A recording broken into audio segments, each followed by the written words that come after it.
Wow. I saw this movie yesterday, and every time I think about it, I still keep bursting into tears. It's just unbelievable, and you were so awesome. And I was just wondering, when you first got this script, never mind who was attached to it, and what was your initial reaction to reading it and this part that you were going to play?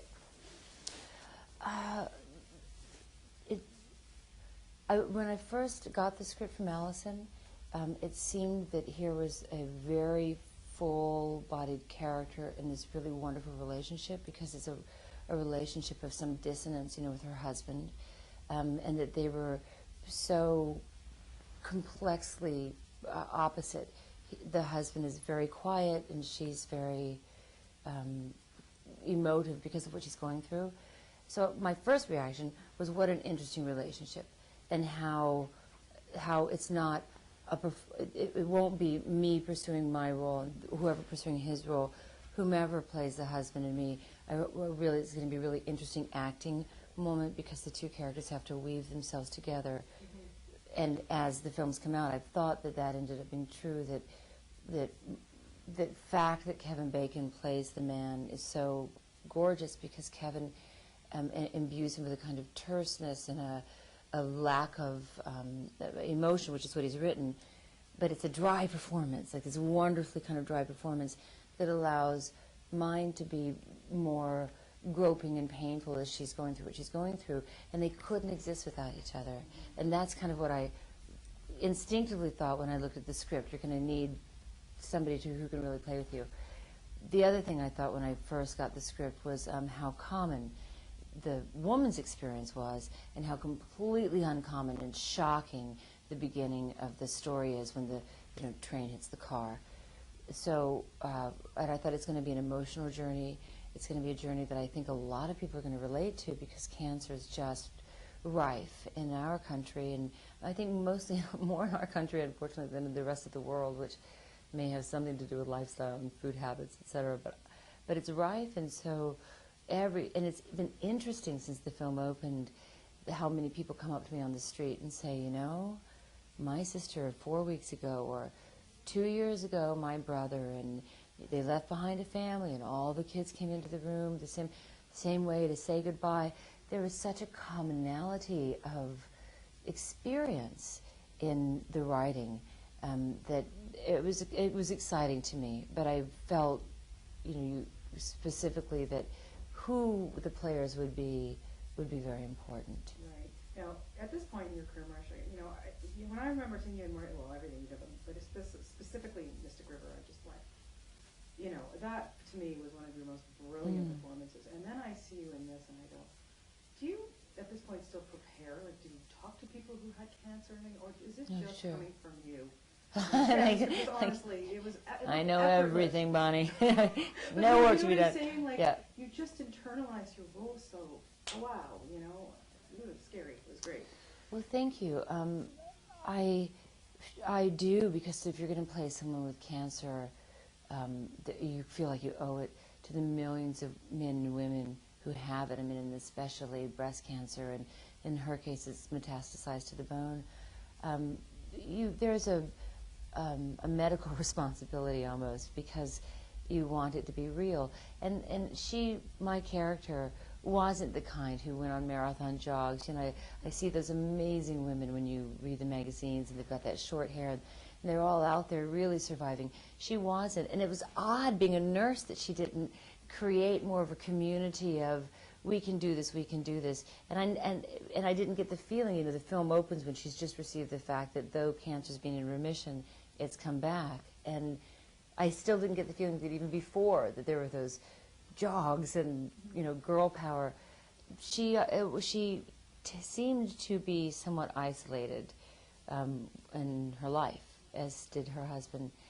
But anyway, yes, I do prepare, and I met people and spoke with people and spoke with doctors and try to understand what it's like, and just even physically, what is it like when you lose that much energy? Where does your body go? What is it like with, how real is that bitterness? And while no actor wants to play someone who feels sorry for themselves, to not have a moment of that when you're dying just seems ridiculous. Like that we all have to be like the noble dyers. Bullshit. I mean, if I'm dying, I'm not going to die nobly. I'm going to be really pissed off and feel really sorry for myself and lick my wounds and beat myself up for every cigarette I ever smoked. You know what I mean? And all of that, and try to be noble, try to be, you know, all of that. It's not. There's nothing that's clean about death. It's just the most dirty and sad, you know, thing. So it's not just researching what would this character be like. It's researching all of that, and then saying, let me allow for all of those feelings as well. Reuniting with Kevin Bacon, who obviously you worked with in Mystic River, but this is different. You're a married couple, and you know what? There was real chemistry there. I'm glad you say that. My husband said that, and he said it in a good way, not like, there was chemistry, darling. What was that about? He said you guys really felt married, that you really felt, that he believed it, and that in so many times when he sees a film, you don't believe the marriage, and so many times the writers throw on married couple these fake romantic scenes, and it's just not being married. I mean, you can walk in the door, hey, honey, and never touch base again until dinner time, and there's nothing sweet shared, and it's not mean, it's just you don't. And the next thing shared is who's putting the kids down, and you're going to be upstairs until 11 on the computer, okay, I'm going to be doing blah, blah, blah. Like, the guys in the room are laughing because everybody's recognizing themselves. But so I appreciated that in this film there wasn't, there was maybe one or two notes that I thought, I don't know. But for the most part, I felt the relationship had a sparsity about it that was real. Sorry, I have a few more That's things, okay. and I know I have to wrap up. I can talk to you forever. Alison Eastwood, what can I say? I mean, chip off the old block. Yeah. Well, you want to say that because for people who don't know her, of course, she's Clint Eastwood's daughter, but it was an interesting thing because having worked with Clint twice and then with Kevin, you felt a little bit all in the family to a degree, but she's her own girl. She's on her own block, and she's her own girl, and I really loved that about her. She has a sparsity about the way that she directs as well. She is to the point, she probably came in under budget and on time, which is kind of what he does, which is I'm done in Hollywood. And I think maybe she inherited that gene, you know, from her dad a bit. And she's to the point. We had the team that works with Clint as in the crew, and they were incredible. I can't say enough about them. So there was already a language that everybody knew to work together.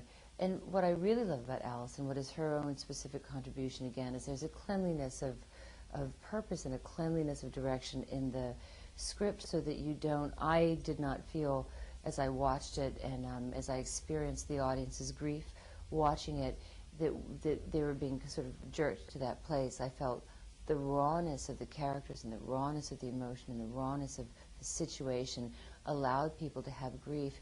And it's a very interesting thing because that makes some people uncomfortable. I mean, honestly, it's going to make sort of techno people with piercings, some, uncomfortable.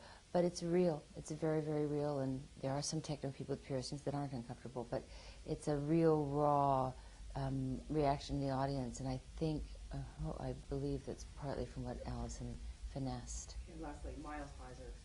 Where'd this kid come from? He fell out of the clouds. He's beautiful. It's not his first time acting, Miles' first time acting, but Alison found him, and she'll tell you that he walked in the door and she knew that was it. And what I found, because Alison will tell you all about him from her point of view, but just from an actress working with a young child actor, I found him to be so incredibly humble and eager and in character. Because when I would see him kind of offset and in other things, he's a little wilder and funnier. But there was this inner world that he built for himself. So even when he was communicating with me and Kevin, it came out of this kind of like a, under here place.